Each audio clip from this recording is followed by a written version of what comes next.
नहीं आऊँगा, मैं इस तरफ आऊँगा कि जो हम टैक्स देते हैं उन्हीं से ज़्यादा टैक्स लेते हैं, जो टैक्स नहीं देते उनसे टैक्स लेने की बात नहीं करते। मेरा ख्याल है यही हमारा माशी मसला है, और ये अनइक्वल कलेक्शन ऑफ रिसोर्सेज हैं,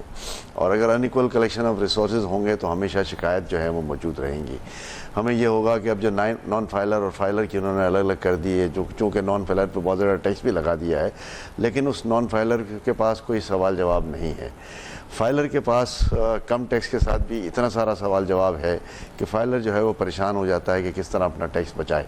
क्योंकि उसके ऊपर और किस्म के टैक्सेस लग जाते हैं, उसका फाइनल असेसमेंट होता है, उसमें वो चला जाता है, उसमें जो है उसको नोटिस आ जाते हैं, उसके जो है वो अपना कॉल अप डिमांड हो जाता है।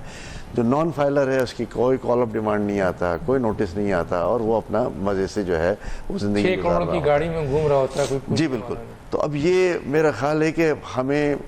जो है वो एक इसमें रिफॉर्म्स लाने पड़ेंगे, और रिफॉर्म में ये है कि हर आईडी कार्ड जो है CNIC कार्ड वो आपका NTN नंबर होगा, और उसके ऊपर से रिटर्न फाइल होगा, और रिटर्न फाइल जो है वो इलेक्ट्रॉनिकली करवाएं, ज़ाती तौर पे करवाएं। मतलब इसमें मैं किसी के ख़िलाफ़ बात नहीं कर रहा, लेकिन आपको जो आपके टैक्स कंसल्टेंट्स हैं उनकी तादाद बढ़ाने की ज़रूरत नहीं है। जो टैक्स देने वाले हैं वो एक सिंपल सा 4 लाइन का कागज़ भरें, जमा कर दें, और उनका जो भी ड्यू टैक्स है वो दे दें। और फिर मैं समझता हूँ कि इसमें एक काम और भी करना पड़ेगा, जो आप थोड़ा सा पीछे चले जाएं तो मुशर्रफ साहब के दौर में जब FBR के चेयरमैन थे और उन्होंने सेल्फ असेसमेंट पॉलिसी की बुनियाद पर जो है वो पॉलिसी बनाई थी,